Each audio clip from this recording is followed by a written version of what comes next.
Hi, fifth grade. This is Mrs. Lafferty again. We're on lesson 91, and we're going to simplify improper fractions. So it's easy peasy. I think you guys have probably done a lot of this, but we'll work on it. Okay, so lesson 91, simplifying improper fractions. Okay, so in the book, they talk about pizzas. So you have 3/4 of a pizza left over, and then somebody ate part of another pizza. Maybe it was pepperoni and sausage. And so you have 3/4 of the pepperoni and 3/4 of the sausage pizza left over. So how much pizza do you have all together? So remember, when you add fractions, you just add the top, you don't add the bottom. So just the numerators. 3 plus 3 is 6. 4 plus 4, I don't do that. I leave that the same. So I have 6/4 of a pizza left over. So in order to change it to a mixed number, I divide, right? Remember, that is a division bar. It's also a fraction bar. So the top number always goes in the box. And we say that every which way known to man. The top number always goes in the box. The top number always goes in the box. The top number always goes in the box. So don't forget that. So I put the 6 in the box. Divide. 4 goes into 6 one time. Subtract. And I have 2 left over. So 1 2/4. So 6/4 is the same thing as 1 2/4. Now they want us to do that in lowest terms, so we're going to work on that in just a minute. But let's look at our pizzas. I have Lego pizzas because I don't have any real pizza. Okay, so there's one that represents one whole pizza, okay? But I have 3/4 of a pizza here. I guess that's my pepperoni pizza. And then I have another 3/4 here. So that's my sausage pizza. So the white is the pizza that's left over. And that's one whole pizza. So if we had all the pizza together,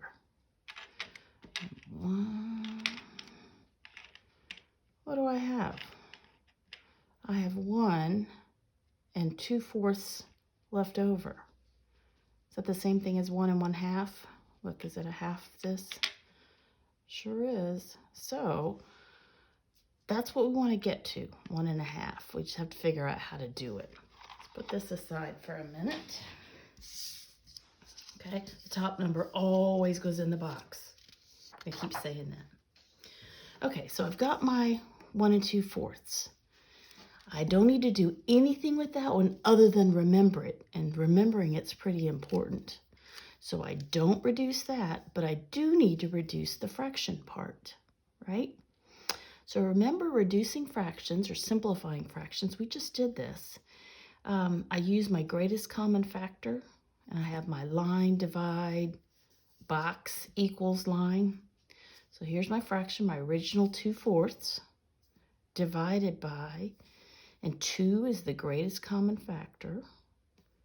So 2 divided by 2 is 1. 4 divided by 2 is 2. So 2/4 in simplest terms is 1/2, right? So don't forget your 1. That's really important. You have 1 1/2, 1 plus that half, pizzas left. I guess I should put the plus sign there, huh? So 1 1/2 pizzas left, and we just saw that with the Legos. Does that make sense? Pretty easy. Example 1. They have 8/6, and they want us to put that in simplest terms or reduce it to lowest terms, however you want to say it. So I want you to think about it in another way, maybe make it easier. 6/6 is one whole, right? If I have 6/6, what's left over? 2/6. So I have one whole plus 2/6 left over. So I have 1 2/6, right? Well, that's easy. Okay, now I need to reduce that 2/6. So what's the greatest common factor of 2 and 6? 2. Let's do my line, divide, box equals line. So 2/6 divided by 2 over 2. 2 divided by 2 is 1. 6 divided by 2 is 3. I have 1/3. Well, I can't forget about that 1. That's so important because I still have still have that whole one sitting out there. And then I also had to reduce that fraction, so 1 1/3. Right, so 8/6 is the same thing as 1 1/3. Let's look at example 2.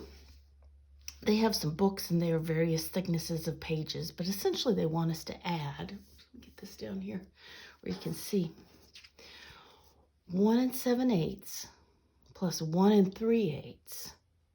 And you can do it this way, or you can do 1 7/8 plus 1 3/8. Either way, I like it this way, and I put an imaginary dashed line in between the whole numbers and the fractions. It helps me kind of separate the two because it's easy, because I really just have to add those. That's the easy part.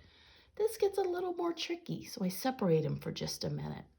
So 7/8 plus 3/8 is 10/8, right? So now I have 2 from the 1 plus 1, and the 7/8 plus 3/8 is 10/8, so I have 2 and 10/8. I'm going to leave the 2 alone, but remember it. And I'm going to have 10/8 that I need to reduce or put in lowest terms. I know that bar right there means divide. So which number goes in the box? Oh, gee, the top number always goes in the box. So the 10 goes in the box. 8 divided by 10 is 1 2/8. Don't forget about that 2. So 2 plus 10/8 is the same thing as 2 plus 1 2/8. I just saw that here. 8's hard to see. So what's 2 plus 1? 3 2/8. Oh my gosh, those are even numbers. I still have to reduce. If they have common factors of 2, and all even numbers do, then I haven't put it in lowest terms yet. So 2/8 divided by 2 over 2. 2 divided by 2 is 1. 8 divided by 2 is 4. So 1/4. So my final answer is 3 1/4. So this, with all this work, is the same thing as 3 1/4. Right? So the trick is, don't forget about the whole number. You have to remember to add that back in. And make sure that your fraction doesn't have any common factors. It's easy when you think about, is this an even number? And then that's kind of the first thing to check. So make sure that you don't have 2 even numbers in your fraction. If so, you can still reduce it. So easy peasy. A lot of work, but it's easy work. Okay, one more time. The top number always goes in the box, every time. So this is weird. 2/4 is the same thing as 2 divided by 4? What? Well, guess what? Let's work the problem. 4 goes into 2, won't do it, 0 times. So y'all probably haven't learned this yet, but add a decimal, and then 4 goes into 25 times. So my decimal stays there. So 0.5 is the same thing as 1/2 or 2/4. So even if the top number is smaller, it still goes in the box. I know that's a part of a number, and I know that that's a part of a number. I know that that's a part of a number.